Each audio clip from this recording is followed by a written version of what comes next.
Silakan duduk, jemaat kasih oleh Tuhan. Saya akan melanjutkan sebentar pembacaan Alkitab kita untuk menyelesaikan Kejadian pasal 22.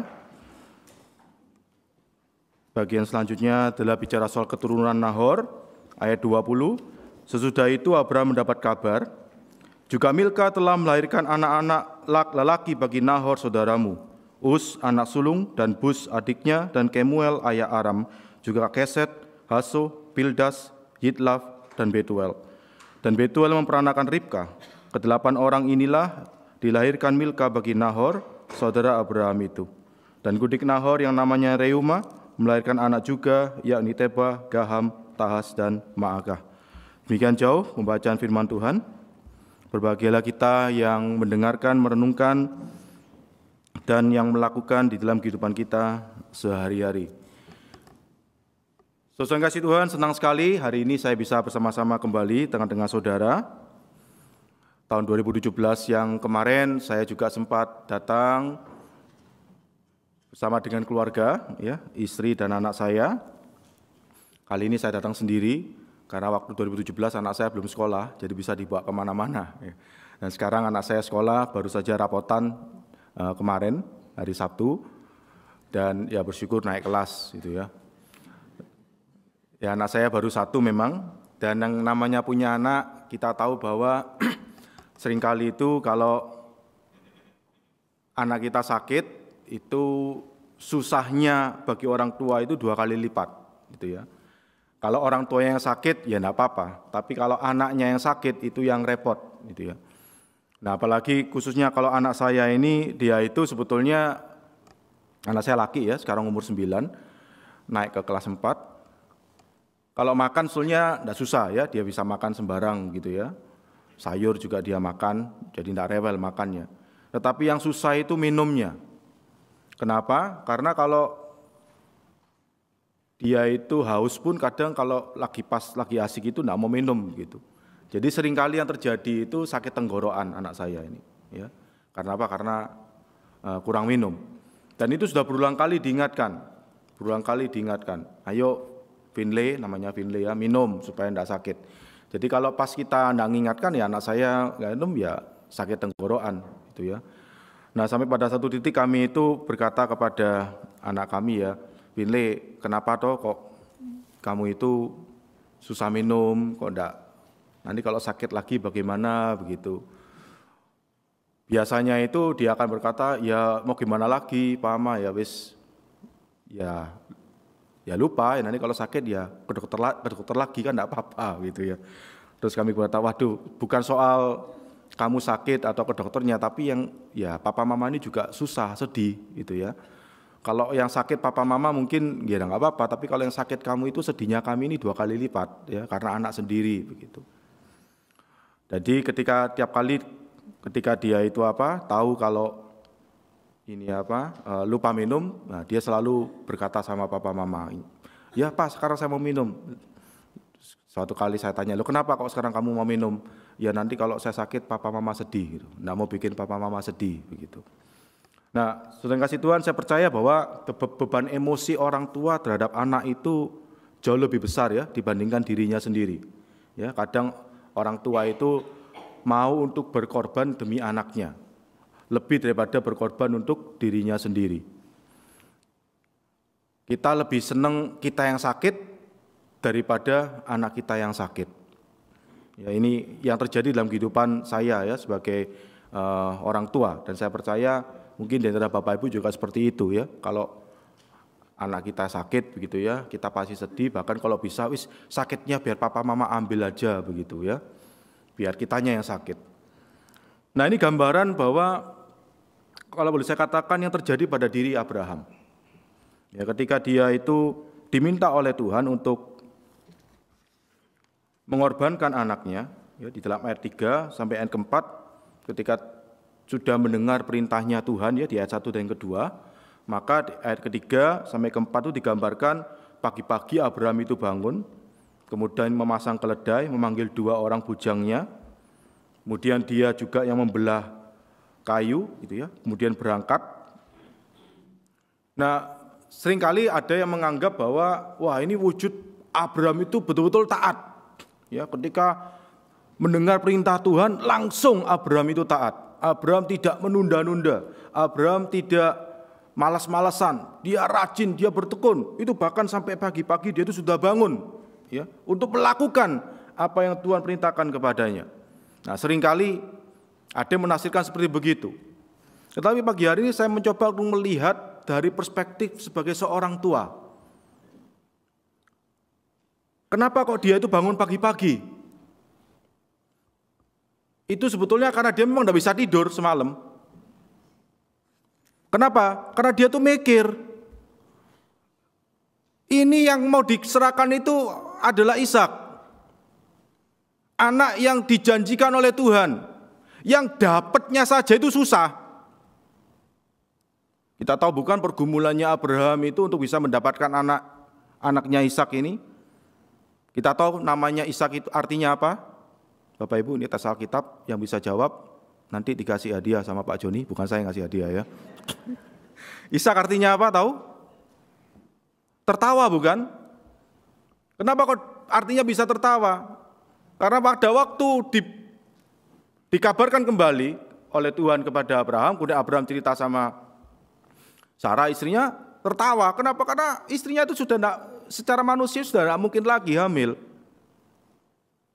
Sehingga akhirnya ketika hamil lahir namanya tertawa. Ini anak yang dijanjikan, anak yang dinanti-nantikan, yang susah sekali mendapatkannya. Kemudian tiba-tiba Tuhan bilang, korbankan anakmu. Ini gimana nih kalau Tuhan bilang, Abraham serahkan dirimu, ya nanti yang meneruskan kamu adalah anakmu. Ya mungkin Abraham bisa berkata, oke lah, tidak apa-apa lah, memang seperti itu bukan, waktunya ada generasi begitu. Ya. Tapi ini anaknya yang disuruh berikan. Apalagi tahu bukan bahwa bagaimana Tuhan ini kok bisa minta korban itu adalah seorang anak. Apa bedanya Tuhan ini dengan dewa-dewa yang lain, di mana memang mereka biasa kalau dikorbankan itu anak-anak untuk dewa-dewa itu. Jadi Abraham ini bergumul, ini kok bisa seperti begini, kok saya ini punya Tuhan seperti itu. Dia bergumul, makanya tidak bisa tidur. Makanya dia akhirnya ketika dia berjam-jam dia balik kiri, balik kanan, tidak bisa tidur, akhirnya sudah menjelang pagi, dia akhirnya bangun. Dan kita tahu bahwa Abraham itu orang yang kaya, bukan? Tapi kenapa kalau kita baca dalam bagian ini, siapa yang menyiapkan transportasinya, memasang pelana di keledainya? Abraham sendiri. Dia bisa saja suruh bujang-bujangnya, ayo ini kamu pasang ini, kita mau pergi. Siapa itu yang membelah kayu? Abraham sendiri. Dia bisa suruh bujang-bujangnya, belahlah kayu itu. Apalagi ketika dia membelah kayunya itu, kayu itu akan dipakai untuk membakar anaknya. Bayangkan perasaan seorang ayah membelah kayu yang akan dipakai untuk membakar anaknya sendiri. Saudara, ini satu pergumulan yang berat. Di dalam usahanya untuk mentaati Tuhannya.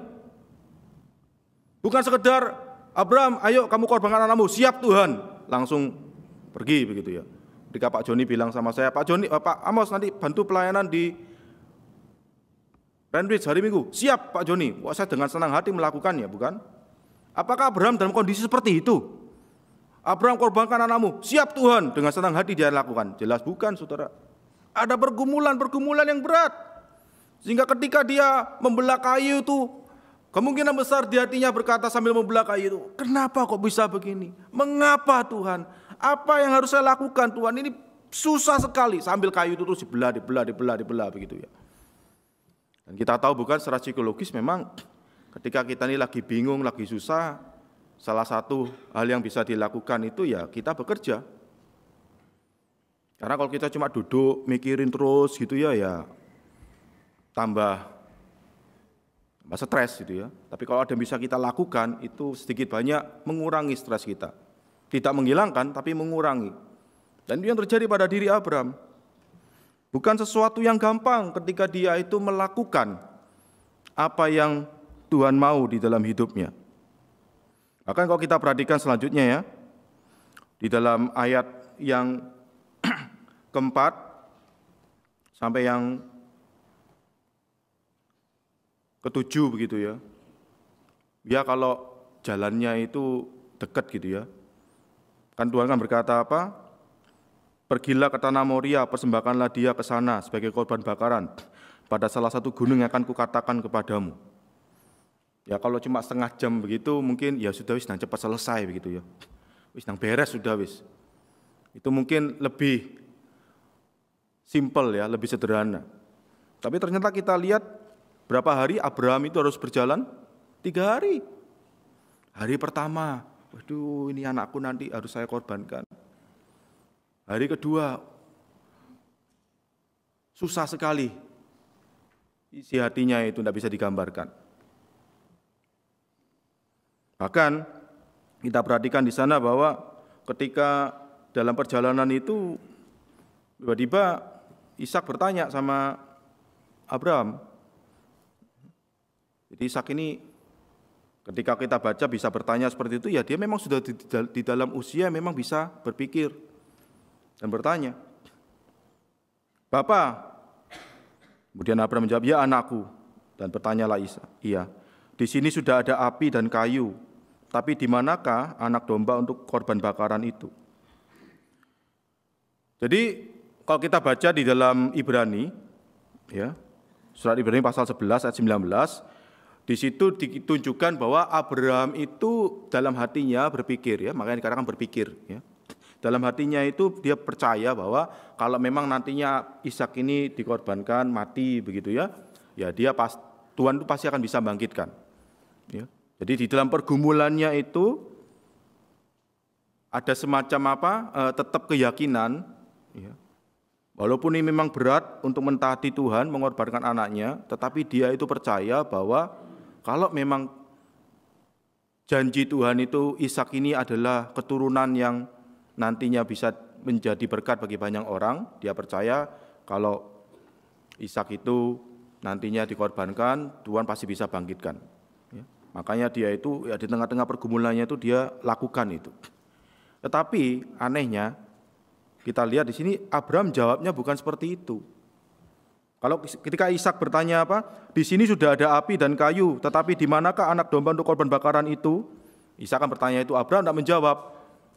Abraham tidak menjawab begini, oh nanti kamu itu yang jadi korbannya, tapi jangan khawatir. Nanti kalau kamu sudah mati, Papa percaya kok Tuhan bisa bangkitkan kamu. Abraham tidak jawab itu. Kenapa? Karena dia tahu kalau dia jawab itu sama anaknya bisa dia tidak tahu seperti apa. Ya. Dia hanya bisa menjawab secara umum. Makanya dijawab bahwa Tuhan akan menyediakan. Saya tidak bisa menggambarkan pergumulannya itu seperti apa ya. Tetapi yang bisa saya ceritakan dalam pengalaman saya, ya, ketika berhadapan bagaimana mencoba untuk menjawab itu ya. Keberatan atau pertanyaan-pertanyaan seringkali kita memang tidak bisa langsung sak-dek-saknyek gitu ya, karena bisa buat orang itu akhirnya bisa tambah down gitu ya. Yang bisa saya ceritakan misalkan ketika saya ini mengambil keputusan untuk masuk sekolah Alkitab, ya, pada waktu itu papa saya belum percaya Tuhan. Jadi ketika tahu saya ini mengambil keputusan untuk masuk sekolah Alkitab, padahal saya juga pada titik itu saya mendapat kesempatan untuk masuk sebuah universitas negeri, ya, tanpa lewat ujian negara, bahkan bisa untuk mengajukan beasiswa. Ya, karena kebetulan saya pada waktu itu juara Olimpiade Matematika se-kabupaten. Jadi saya bisa masuk sebuah universitas negeri jurusan Matematika dan Ilmu Pengetahuan Alam dan didorong untuk juga bisa mengajukan beasiswa. Saya pada waktu itu adalah keturunan Tionghoa, ya, Chinese, Kristen lagi. Yang jelas kalau masuk sekolah universitas negeri itu double discrimination. Tetapi saya bisa masuk itu. Tetapi saya milih masuk sekolah Alkitab. Papa saya yang pada waktu belum kenal Tuhan berkata begini, kamu nanti kalau masuk sekolah Alkitab jadi pendeta mau makan apa? Mau kasih makan papa mama apa juga? Ya, karena apa? Karena kami bukan dari keluarga yang kaya mampu, bahkan saya ini satu-satunya anak yang bisa kuliah. Ya, jadi harapan orang tua untuk bisa juga nanti mensupport. Kami keluarga yang pas-pasan.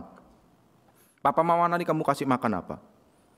Pada waktu itu dalam hati saya berpikir, ada satu ayat ini yang bisa dipakai sebetulnya untuk menjawab. Manusia tidak hidup dari roti saja, tetapi dari firman yang keluar dari mulut Allah. Coba bayangkan kalau saya ngomong itu ke papa saya tambah marah enggak kira-kira? Ya saya cuma diam saja sudah wis. Saya cuma bisa berdoa dan berkata, ya itu, Tuhan pasti cukupkan, Pak. Dan memang kedepannya Tuhan menunjukkan itu. Ya sama seperti Abraham. Abraham yakin kalau memang nantinya Ishak itu akan dikorbankan, dia yakin Tuhan pasti akan bangkitkan kok. Tapi dia tidak ngomong itu sama Ishak. Abraham cuma berkata, Tuhan akan sediakan. Karena itu satu pergumulan yang tidak bisa Abraham itu harus ungkapkan secara langsung kepada anaknya. Karena ini anak yang paling dia kasih. Nah, saudara yang kasih Tuhan, dan kita bersyukurnya adalah apa? Ketika itu kan Ishaknya kan ditanya, ya. Kemudian pada waktunya ketika sampai di tempatnya didirikan mezbah begitu ya. Kemudian ketika Ishaknya itu diikat gitu ya, kita bersyukur tidak dicatat percakapan yang terjadi.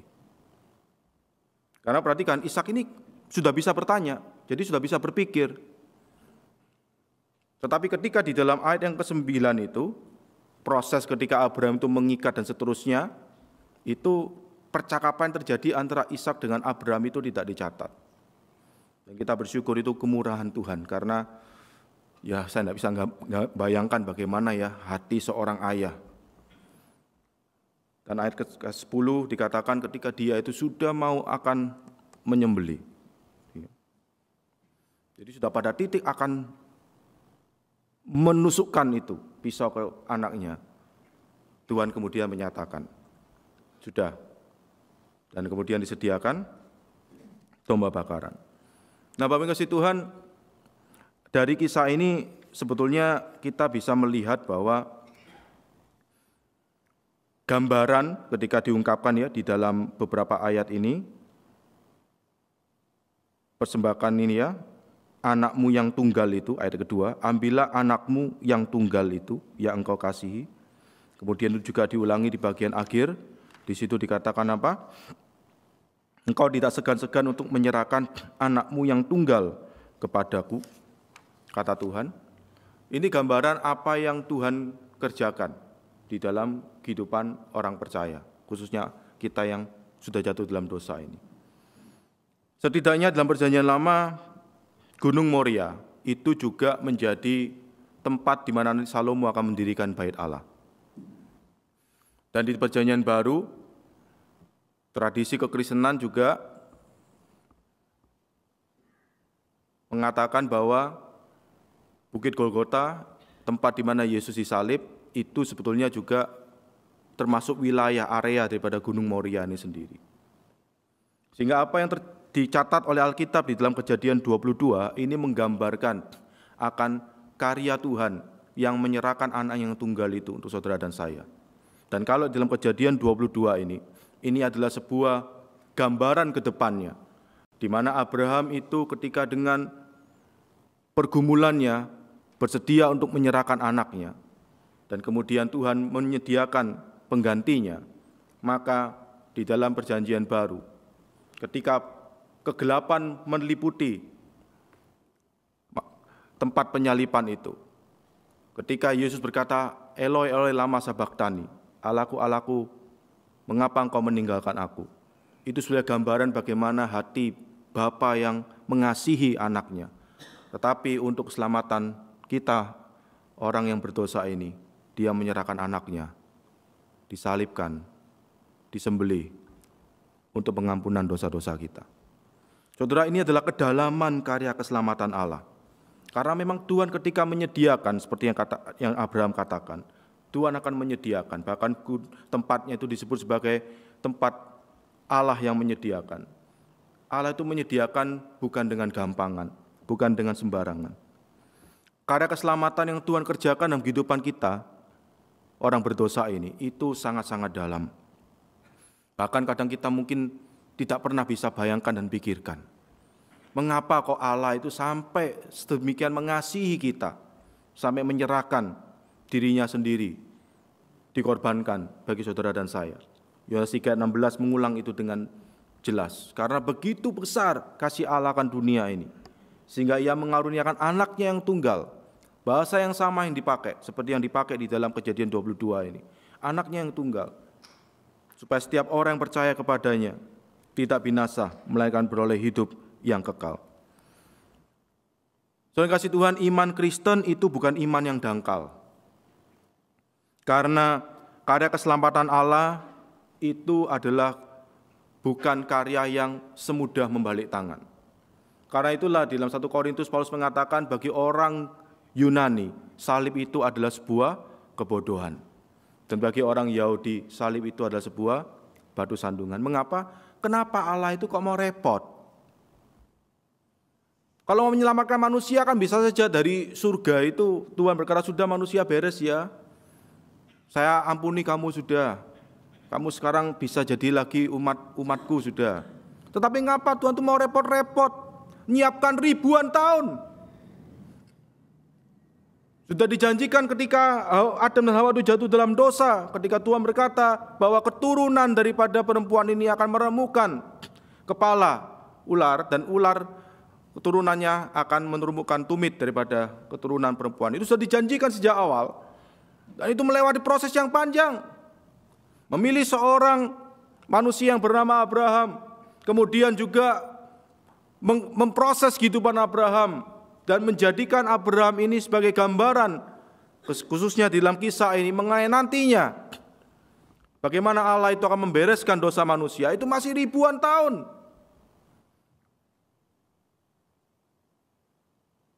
Kalau mungkin ada yang menanggapi, bicaranya gitu aja kok repot. Karena itulah yang terjadi, Tuhan betul-betul mau repot. Dan seringkali itulah yang mengapa dianggap kok bodoh sekali ya. Bisa dilakukan yang dengan mudah, kenapa kok mau repot? Tapi itulah tantangan bagi iman kita sekarang. Yang terjadi adalah kalau kita tidak berhati-hati, kita itu memiliki iman Kristen yang superficial, yang dangkal sekali. Padahal karya keselamatan yang Tuhan kerjakan itu bukan sesuatu yang dangkal, tetapi sesuatu yang dalam, yang luar biasa. Dan tantangan pendangkalan iman itu, iman kita, itu semakin kuat dengan perkembangan teknologi. Teknologi itu dibuat untuk semakin memudahkan hidup kita, bukan? Dulu kita kalau pacaran mungkin harus nulis surat, dan mungkin karena kalau LDR mungkin bisa 3 bulan gitu ya sampainya. Dengan perkembangan teknologi, LDR itu bisa kita lakukan live, ya, lewat zaman saya dulu itu lewat Skype, sekarang sudah bisa lewat Zoom, lewat apa gitu, bisa live, tidak perlu nunggu lagi sampai berbulan-bulan. Teknologi itu memang berkembang untuk memudahkan hidup kita sebagai manusia, dan itu tidak dilarang. Tetapi berbahayanya adalah ketika apa yang terjadi di dalam kehidupan kita di dunia ini itu juga berdampak dan mempengaruhi kehidupan iman kita. Ketika semua itu dibuat mudah oleh teknologi dalam hidup kita sehari-hari, maka bahayanya adalah kita juga akhirnya menjadikan iman Kristen itu menjadi iman yang gampangan, iman yang mudah, iman yang superficial, iman yang dangkal. Contoh yang paling gampang ya, katakanlah kita ini punya grup WA. Ya. Kemudian di dalam grup WA itu ada satu permohonan doa. Ya misalkan tolong doakan Pak Amos akan datang ke Indonesia, ke Australia, ya ke Australia gitu ya. Doakan supaya pelayanannya berjalan dengan baik dan jadi berkat. Ya, ketika di grup WA itu muncul permohonan doa itu, responnya gimana kira-kira? Apakah diem semua itu grup WA-nya? Kan pasti ada responnya toh? Atau di sini nggak pakai grup WA? Maaf kalau konteksnya saya salah. Pakai toh ya? Pakai. Responnya biasanya gimana? Kalau ada permohonan doa itu di grup WA itu loh, responnya gimana? Muncul itu toh, muncul apa? Tanda berdoa toh? Celing, kalau bunyinya celing ya, celing gitu ya, toh. Muncul satu tanda berdoa gitu ya. Yang lain mungkin merasa satu itu kurang ya, dikasih 3, celing celing celing gitu ya, toh. Ya. Yang lihat 3 itu mungkin kurang, wah Sekarang sudah banyak emoticon ya, keluar gambar, praying for you. Kan ada ya toh gambarnya toh, ya. Wis pokok macam-macam gitu. Nah, pertanyaan saya, tadi itu yang ngeceling-ngeceling ya, yang mengeluarkan emoticon itu, sungguhan berdoa enggak? Atau menganggap ketika saya itu mengeluarkan gambar praying for you, artinya sudah berdoa? Be careful loh. Kalau kita cuma ngirim gambar praying for you, itu kita masih belum berdoa loh. Itu cuma ngirim gambar toh. Yang seharusnya dilakukan itu apa? Ya ketika ngirim praying for you, kemudian ambil waktu 1 menit, sungguh-sungguh berdoa. Tuhan, mau berdoa untuk Pak Amos, Tuhan tolong jaga lindungi, supaya bisa sampai Australia dengan selamat. Tuhan berkati dalam pelayanannya, supaya bisa menjadi berkat. Tuhan tolong juga jaga lindungi anak istrinya yang ditinggal. Terima kasih Tuhan Yesus, amin. Nah itu baru sudah berdoa. Tapi seringkali terjadi kalau kita tidak hati-hati, kita menganggap gambar yang kita kirim, itu identik kita sudah berdoa.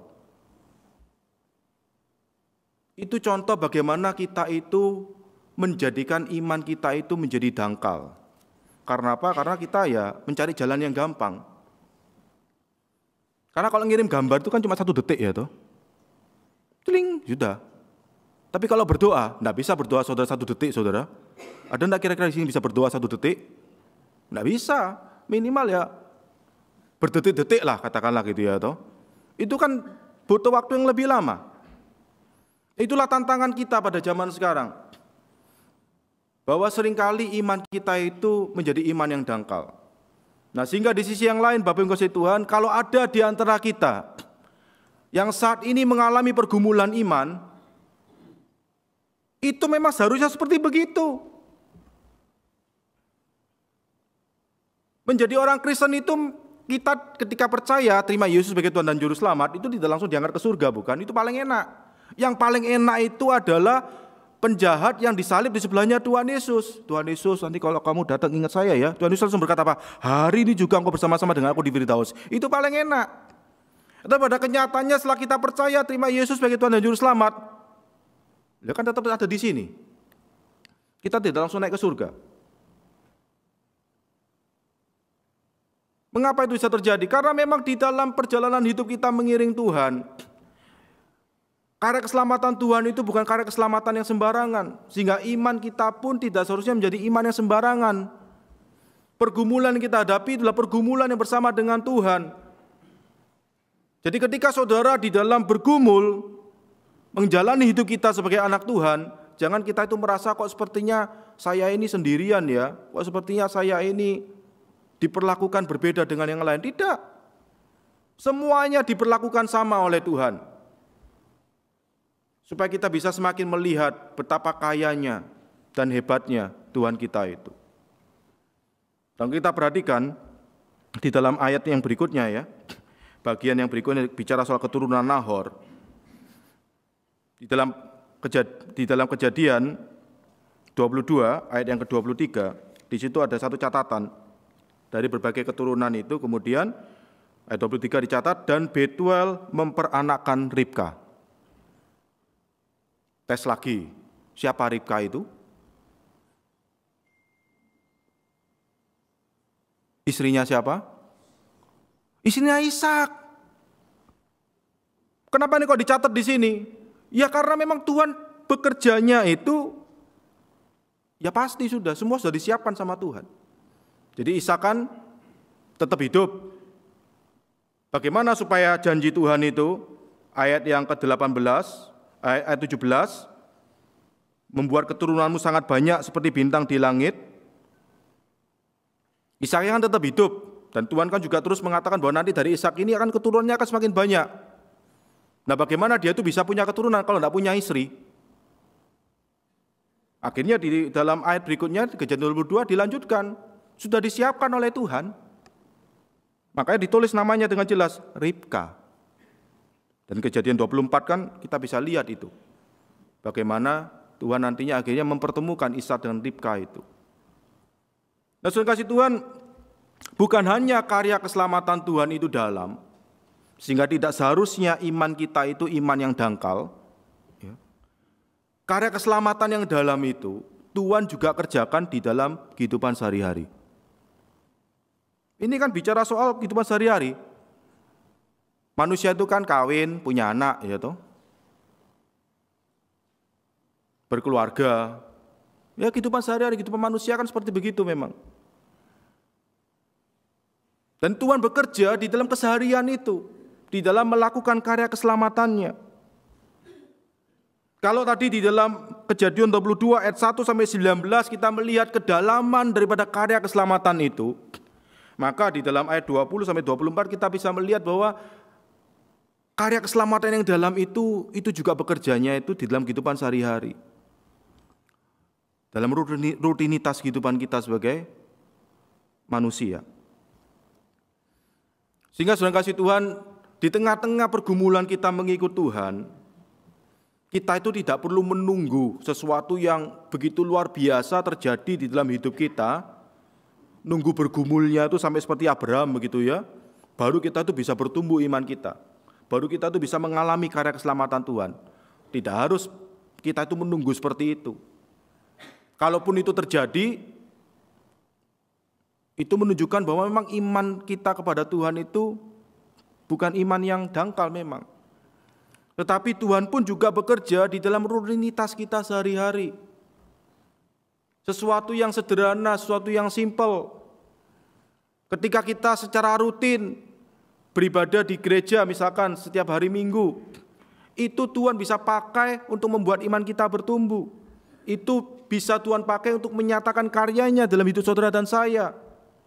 Tidak perlu kita itu menunggu sesuatu yang heboh dulu terjadi dalam hidup kita, untuk kita itu baru bisa melihat karya Tuhan itu. Di dalam hal yang rutin, dalam hal yang sehari-hari, di tempat kerja kita, di tempat kita ngafe misalkan,